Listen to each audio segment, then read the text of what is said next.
आज है 17 अक्टूबर 2024 दिन गुरुवार। Welcome back to clean news UP. चलिए देखते हैं उत्तर प्रदेश की 25 फटाफट बड़ी खबरों को। दिवाली से पहले केंद्रीय कर्मचारियों की बढ़ गई सैलरी, मोदी सरकार ने डीए में कर दी बढ़ोतरी।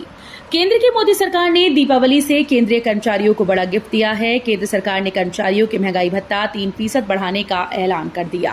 बुधवार 16 अक्टूबर को हुई कैबिनेट बैठक में डीए बढ़ाने का फैसला लिया गया। डीए में हुई 3% बढ़ोतरी के बाद महंगाई भत्ता 50% से बढ़कर 53% हो गया है। करीब 52 लाख केंद्रीय कर्मचारियों और 60 लाख पेंशनर्स को इसका फायदा होगा। यूपी के स्कूल्स में 5083 तकनीकी अनुदेशकों की होगी भर्ती, 15,000 रुपए प्रतिमाह मानदेय। प्रदेश भर के सरकारी अपर प्राइमरी स्तर के स्कूल में 5083 तकनीकी अनुदेशकों की भर्ती होगी। आउटसोर्सिंग के माध्यम से इन्हें 1 वर्ष के लिए नियुक्त किया जाएगा। सेवा अवधि पूरा होने के बाद सेवा संतोषजनक पाए जाने पर आगे नवीनीकरण किया जाएगा। जिले स्तर पर इसकी नियुक्ति की जाएगी और इन्हें करीब 15,000 रुपए प्रतिमाह मानदेय दिया जाएगा। ब्लॉक और गांव-गांव तक चलेंगी बसेस, पहले 6 जिलों में होगा ट्रायल। परिवहन निगम ने प्रदेश के अधिकतर ब्लॉक और गांव-गांव तक बसेस की सेवा मुहैया कराने के लिए एक और पहल की है। इसके तहत यूपी के करीब 3,000 रूट पर रोडवेज बस और निजी बसेस के साथ समन्वय कर इनका आवागमन तय करेगा। कोशिश रहेगी कि हाईवे और लिंक रोड के बीच में पड़ने वाले ब्लॉक से ये बसेस दिन भर में एक बार जरूर गुजरें। अयोध्या में दीपोत्सव, 28 लाख दियों को बिछाने के लिए मार्किंग प्रक्रिया शुरू। अयोध्या में शुरू हुआ दीपोत्सव अब 8वीं बार कीर्तिमान बनाने को तैयार है। प्रशासन ने कमर कस ली है और काउंटडाउन भी शुरू हो गया है। अब बस इंतजार है 30 अक्टूबर को होने वाले मुख्य आयोजन का। डॉक्टर राम मनोहर लोहिया अवध विश्वविद्यालय की तरफ से दीपोत्सव को ऐतिहासिक बनाने के लिए 2 दर्जन से अधिक कर्मियों के साथ राम की पैड़ी के घाटों पर मार्किंग का कार्य शुरू कर दिया गया।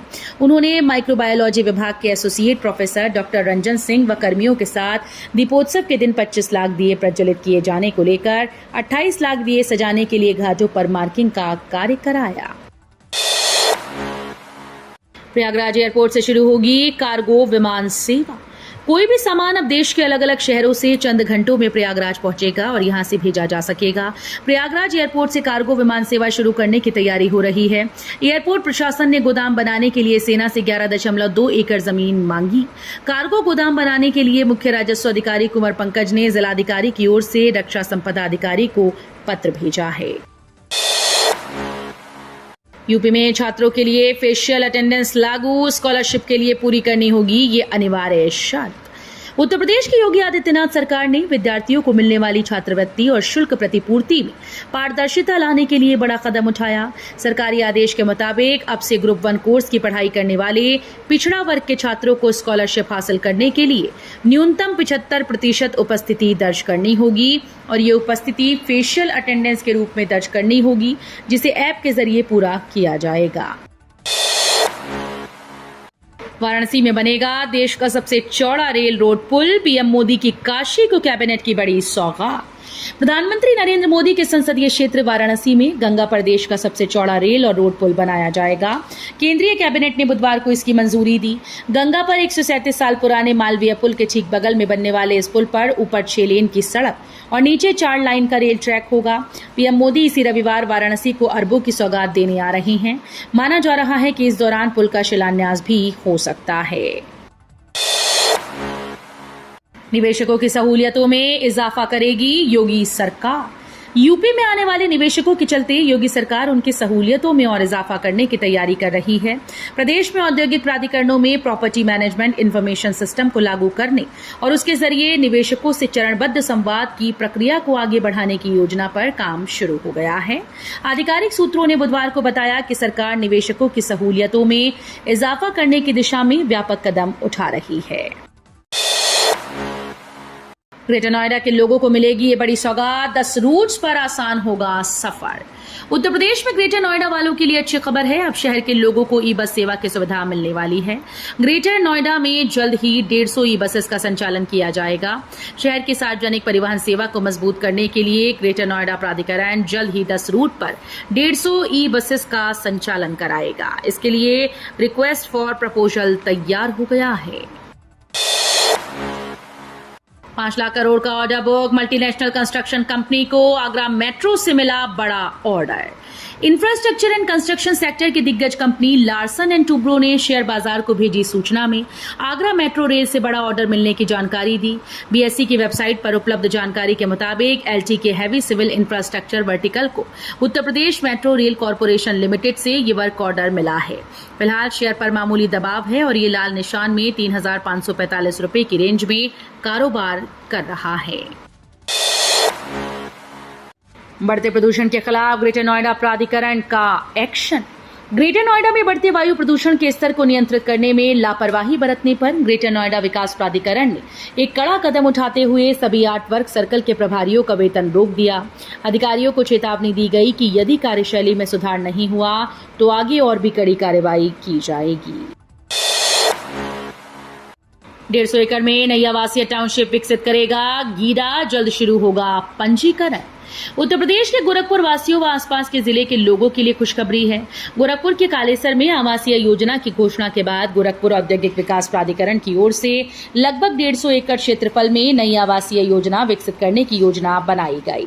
इसका लेआउट 25 अक्टूबर को होने वाली गीडा बोर्ड की बैठक में अनुमोदन के लिए रखा जाएगा। इसमें श्रमिकों के लिए फ्लैट भी बनाए जाएंगे और बड़ी संख्या में आवासीय भूखंड भी उपलब्ध रहेंगी। चुनावी तैयारियों में अग्रिम मोर्चे पर भाजपा, प्रत्याशियों के नाम तय, ऐलान बाकी। यूपी की 10 रिक्त विधानसभा सीटों में से 9 पर चुनावी ऐलान हो चुका है। जहां तक इन सीटों पर चुनावी तैयारियों का सवाल है तो प्रत्याशियों के ऐलान को छोड़ दिया जाए तो भारतीय जनता पार्टी प्रतिद्वंदियों से आगे दिखती है। हालांकि पार्टी ने प्रत्याशी तय कर लिए हैं। भाजपा इन सीटों पर प्रचार का पहला चक्र भी पूर्ण कर चुकी है। चुनावी कमान खुद मुख्यमंत्री योगी आदित्यनाथ ने संभाली है।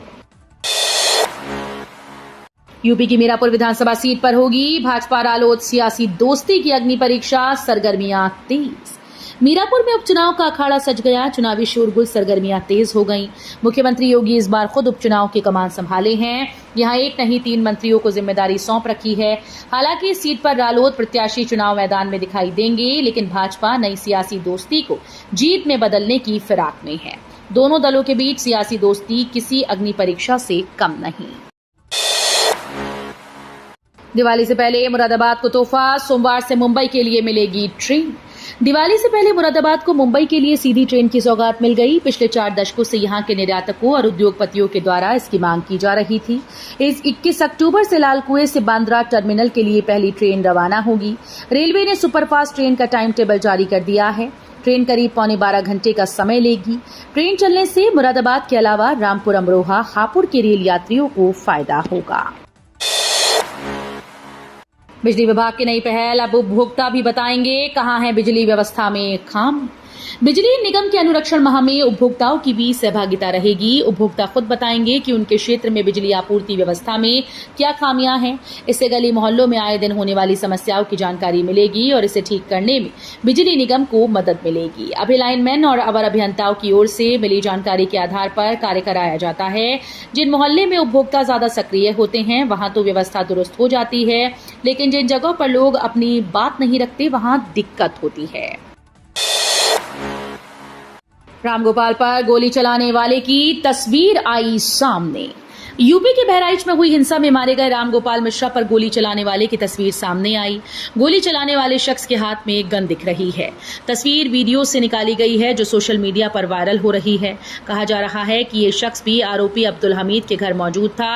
हालांकि पुलिस की तरफ से अभी कोई आधिकारिक बयान नहीं आया है।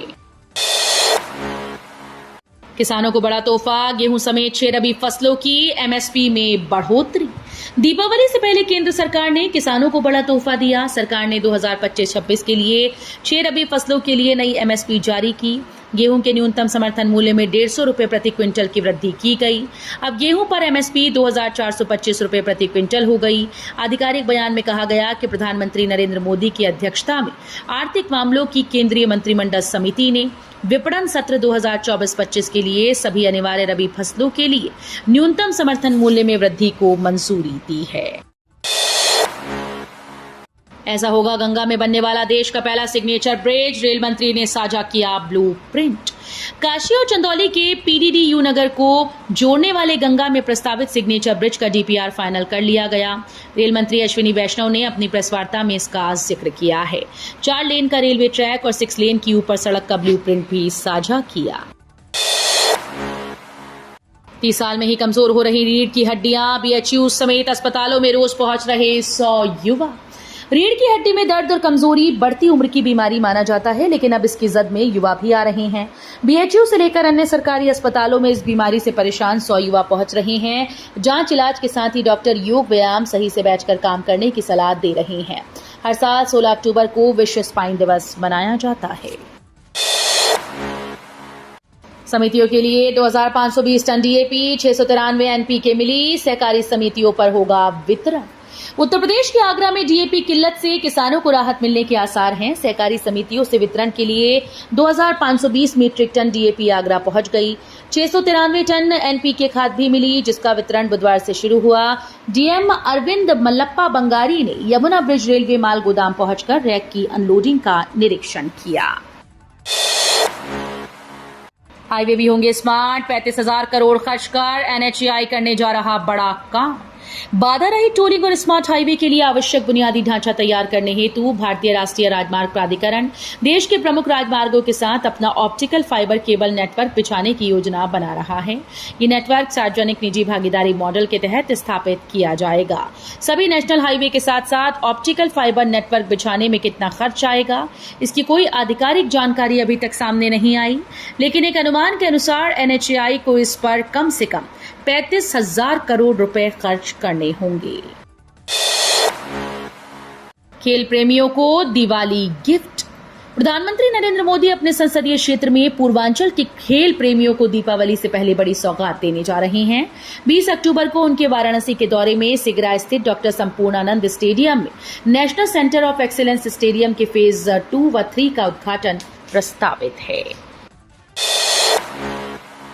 वीआईपी सुरक्षा में अब तैनात नहीं होंगे एनएसजी कमांडो। केंद्र सरकार ने नेशनल सिक्योरिटी गार्ड को वीआईपी सिक्योरिटी ड्यूटी से हटाने का फैसला लिया है।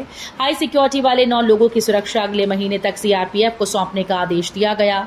आधिकारिक सूत्रों ने बुधवार को ये जानकारी दी है। एससीओ समिट में जयशंकर ने पाकिस्तान और चीन को घेरा। पाकिस्तान के इस्लामाबाद में एससीओ समिट चल रही है। मीटिंग में भारतीय विदेश मंत्री एस जयशंकर ने नाम लिए बगैर पाकिस्तान और चीन को आड़े हाथों लिया है। उन्होंने कहा कि आतंकवाद, अलगाववाद और कट्टरवाद से बचना होगा। बेहतर रिश्ते के लिए भरोसा जरूरी है। एक तरफा एजेंडे से बेहतर रिश्ते नहीं बन सकते। सहयोग का आधार एक दूसरे का सम्मान हो और सबकी संप्रभुता का सम्मान हो। तो ये थी आज की 25 फटाफट बड़ी खबरें। अगर आपको न्यूज पसंद आई हो तो वीडियो को लाइक और शेयर जरूर करें। धन्यवाद।